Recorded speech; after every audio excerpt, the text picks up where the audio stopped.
শেখ হাসিনার আমলের মানবাধিকার লঙ্ঘনের কথা আমরা জানি। সারা বিশ্ব এটা নিয়ে সোচ্চার ছিল, সারা বিশ্বের মানবাধিকার সংগঠনগুলো সোচ্চার ছিল, আমাদের মানবাধিকার সংগঠনগুলো এটা নিয়ে প্রচুর কথা বলেছে। এবং বাংলাদেশি হিউম্যান রাইটস ডিফেন্ডাররা কত জটিল অবস্থার মধ্যে ছিলেন, করুণ অবস্থার মধ্যে ছিলেন, সেটি নিয়ে আমরা সিজিএস এর পক্ষ থেকে একটি রিপোর্টও করেছিলাম। অতি সম্প্রতি আমি একটা তৃতীয় মাত্রা করেছি, যেখানে গুম কমিশনের সদস্য মিস্টার নূর খান ছিলেন, এবং সেখানে তিনি কিছু ঘটনা বর্ণনা করছিলেন। জাস্ট পিনাটস, ভয়াবহ চিত্র আমাদের কল্পনার অতীত, অসংখ্য অসংখ্য, লিমিটলেস। এবং যারা এই অপরাধগুলোর সঙ্গে যুক্ত ছিলেন তাদের অনেকের সঙ্গে তারা কথা বলেছেন, এবং তাদের প্রতিক্রিয়াও কথাও তিনি ওই অনুষ্ঠানে অর্থাৎ তৃতীয় মাত্রায় জানিয়েছিলেন। কিন্তু আজকে 6 মাস পরে, এই অভ্যুত্থানের পরে, শেখ হাসিনাকে বিদায় করবার পরে মানবাধিকার পরিস্থিতির উন্নতি হয়েছে সেটা কিন্তু আমরা বলতে পারছি না। এই যে জাতিসংঘের তথ্যানুসন্ধান কমিটি শেখ হাসিনার আমল নিয়ে রিপোর্ট দিল, তারা যেমন ওই আমলের কথা বলেছে, এই 6 মাসে যে পরিস্থিতি ভালো হয়নি এবং মানবাধিকার লঙ্ঘিত হচ্ছে নানা পর্যায়ে, সেটাও কিন্তু তারা বলছে। কাজে ওদের বিচার যেমন করতে হবে, এখন যারা অপরাধ করছেন তাদেরও বিচার করতে হবে, তাদেরও আইডেন্টিফাই কিন্তু আমাদের করতে হবে। বাংলাদেশে 2024 সালের জুলাই এবং আগস্টের বিক্ষোভ সম্পর্কিত মানবাধিকার লঙ্ঘন এবং নির্যাতন শীর্ষক ফ্যাক্ট ফাইন্ডিং যে প্রতিবেদন, সেখানে সাংবাদিক, রাজনৈতিক দলের কর্মী, সংখ্যালঘু নেতা এবং অধিকার কর্মীদের সুরক্ষার গুরুত্ব তুলে ধরা হয়েছে। শাসন ব্যবস্থায় যেটা জাতিসংঘ করেছে, এবং এটা মূলত আমাদের সরকার প্রধান প্রফেসর মোহাম্মদ ইউনূসের রিকোয়েস্টের ভিত্তিতেই তারা করেছেন। শাসন ব্যবস্থায় রাজনৈতিক দলগুলোর প্রভাবের মধ্যে ভারসাম্য রক্ষায় তদারকি প্রতিষ্ঠানগুলো শক্তিশালী করবারও সুপারিশ করেছে জাতিসংঘ, এবং দেশের নাগরিকদের নিয়ে যে কোনো সিদ্ধান্ত গ্রহণ প্রক্রিয়া তাদের সরাসরি অন্তর্ভুক্ত করবার সুপারিশ করা হয়েছে।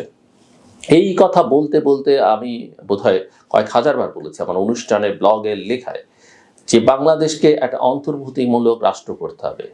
আমাদের অর্থনৈতিক প্রক্রিয়ায়, রাজনৈতিক প্রক্রিয়ায়, উন্নয়নের প্রক্রিয়ায়, নির্বাচনী প্রক্রিয়ায় জনগণের অংশগ্রহণ নিশ্চিত করতে হবে। আমরা কোনো কিছু চাপিয়ে দিতে চাই না, জনগণকে জনগণের সিদ্ধান্ত নেবার ক্ষমতাটা আসলে দিতে হবে। জাতিসংঘের ওই প্রতিবেদন বলছে যে এটি নাগরিক সমাজ সহ স্বাধীন সদস্যদের সমন্বয়ে গঠিত হওয়া উচিত। এই যে স্বাধীন পুলিশ কমিশন গঠন করবার কথা বলতে গিয়ে তারা বলছে, এবং জনসাধারণের অভিযোগ দেওয়ার সংস্থা হিসেবে কাজ করার জন্য বিশেষায়িত কর্মী ক্ষমতা এবং আইনি ক্ষমতাও তাদের দেবার কথা বলেছে। এই ধরনের কমিশনগুলো কিন্তু খুবই প্রয়োজন, যেটা আমরা করবার দিকে কোনো মনোযোগ আছে বলে সরকারের দেখি না। এবং বাংলাদেশে হিউম্যান রাইটস ওয়াচের কথা আমরা জানি, বহু বহু বিবৃতি তারা দিয়েছে, এবং আমি মনে করি যে আমাদের আন্দোলন সংগ্রামকে চাঙ্গা রাখবার জন্যে, পরিস্থিতিটা গোটা বিশ্বের সামনে তুলে ধরবার জন্য হিউম্যান রাইটস ওয়াচের একটা বড় ভূমিকা ছিল বিগত বছরগুলোতে। এবং তারা এখন বলছে যে বাংলাদেশে আইন প্রয়োগের ক্ষেত্রে নিরপেক্ষতা বজায় রাখার প্রয়োজন, এবং এই প্রয়োজনীয়তার কথা এই নিউ ইয়র্ক ভিত্তিক মানবাধিকার সংগঠনটি সম্প্রতি বলেছে। HRW তাদের প্রতিবেদনে বলছে যে আওয়ামী লীগ সরকারের দশকের পর দশক ধরে দমন পীড়নের পর বাংলাদেশ এখন রাজনৈতিকভাবে বিভক্ত। এক্ষেত্রে নিরাপত্তা বাহিনীর অতীতের ভুল পুনরাবৃত্তি না করে নিরপেক্ষভাবে আইনের শাসন নিশ্চিত করা উচিত। এবং জাতিসংঘ যেখানে বলছে, এবং এটা হিউম্যান রাইটস ওয়াচ উদ্ধৃত করেছে, যে অন্তর্বর্তী সরকারের উচিত রাজনৈতিক ব্যবস্থা এবং অর্থনৈতিক শাসন ব্যবস্থায় জরুরি সংস্কারের দিকে মনোনিবেশ করা। আমরা কিন্তু অর্থনীতি নিয়ে কোনো সংস্কার কমিশন দেখলাম না। আমরা দেখলাম একটা হোয়াইট পেপার কমিশন হয়েছে, বিগত আওয়ামী লীগের আমলে কি হয়েছে, কিভাবে টাকা লুটপাট হয়েছে, কিভাবে টাকা পাচার করেছে, সেটা নিয়ে একটা কমিশন হয়েছে। কিন্তু কী ধরনের রিফর্মস আমাদের অর্থনীতিতে দরকার, শিক্ষায় দরকার, সেগুলো নিয়ে কিন্তু আমরা কোনো উদ্যোগ লক্ষ্য করলাম না। হিউম্যান রাইটস ওয়াচের প্রতিবেদন বলছে যে আইন প্রয়োগ ক্ষেত্রে বাংলাদেশের নিরাপত্তা বাহিনীর নিরপেক্ষতা নিশ্চিত করতে অন্তর্বর্তী সরকারের উদ্যোগী হওয়া উচিত। সরকার কি জানে যে আমাদের বাহিনীগুলো এখনো কি ধরনের তৎপরতার সঙ্গে লিপ্ত? জানার কোনো মেকানিজম তার আছে? থাকলে সেগুলো কি তারা ব্যবহার করছেন না, এই বিষয়ে তারা সজাগ এবং সতর্ক? তাদের মধ্যে কতটা ইউনিটি আছে, তারা কিভাবে কে কাকে ব্যবহার করছে, এটা জানা এবং বোঝা কিন্তু সরকারে যারা আছেন তাদের অত্যন্ত দায়িত্ব। এগুলো গভর্নেন্সের সঙ্গে সম্পর্কিত আমার মনে হয়। এবং হিউম্যান রাইটস ওয়াচ যেটা বলছে, আইন প্রয়োগকারী সংস্থাগুলো যেন নিরপেক্ষভাবে কাজ করে এবং রাজনৈতিক সহিংসতার ক্ষেত্রে আইনের শাসনকে সম্মান জানায়। আইনের শাসন, রুল অফ ল অত্যন্ত গুরুত্বপূর্ণ। প্রফেসর মোহাম্মদ ইউনূস নিজে কথা বহুবার বলেছেন, কিন্তু আমরা কিন্তু প্রয়োগের ক্ষেত্রে সেটা দেখি না। তো কথা এবং কাজের মধ্যে সম্পর্ক যদি না থাকে, যোগসূত্র না থাকে, সেটা কিন্তু এক ধরনের অসুস্থতা।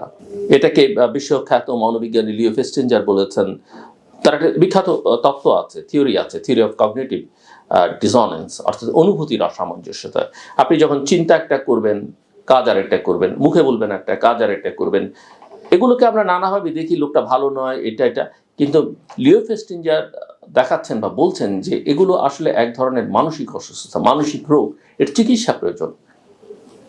ওই যে চুরিও যে মানুষ করে সেটাও কিন্তু এক ধরনের অবাধ, কিন্তু এটাও একটা কিন্তু মানসিক অসুস্থতা। সো এগুলো আসলে খুব খতিয়ে দেখা দরকার আমি মনে করি। এবং জাতিসংঘের মানবাধিকার কার্যালয় থেকে যে প্রতিবেদনটি প্রকাশিত হয়েছে সেটাকে উদ্ধৃত করে হিউম্যান রাইটস ওয়াচ এটাও বলছে যে 2024 সালের আগস্টে তৎকালীন প্রধানমন্ত্রী শেখ হাসিনাকে উৎখাত করতে গড়ে ওঠা বিক্ষোভ দমন করার জন্য গুরুতর মানবাধিকার লঙ্ঘনের দায়ে অভিযুক্ত আইন শৃঙ্খলা রক্ষাকারী বাহিনী। আপনি বিচ্ছিন্ন কিছু মানুষ তাদের হয়ে গুলি চালিয়েছে, আইন শৃঙ্খলা রক্ষাকারী বাহিনীর পোশাক পরে তারা করেছে, কিন্তু আইন শৃঙ্খলা রক্ষাকারী বাহিনী সেই পোশাক পরবার সুযোগ তো তাদের দিয়েছে, অস্ত্র তাদের হাতে তুলে দিয়েছে, অথবা দেখেও না দেখার ভান করেছে। এটাই তাদের কাজ ছিল, সেটা তারা করেনি। কাজে এদের মধ্যকার অপরাধীদের খুঁজে বের করে আসলে শাস্তিটা নিশ্চিত করতে হবে। প্রধান উপদেষ্টা বেশ কয়েকবার নিরাপত্তা খাতে সংস্কারের প্রতিশ্রুতি দিয়েছেন, কিন্তু অপারেশন ডেভিল হান্ট পরিচালনা করতে সেনাবাহিনীকে মোতায়েন করেছেন তিনি। তারা ইতিমধ্যেই প্রায় 1000-এর বেশি মানুষকে গ্রেপ্তার করেছে, যাদের বেশিরভাগই ক্ষমতাচ্যুত শেখ হাসিনার দল আওয়ামী লীগের সমর্থক। এবং এই তথ্য দিয়ে হিউম্যান রাইটস ওয়াচ বলছে যে অতীতের ভুলের পুনরাবৃত্তি করা কিন্তু উচিত নয়।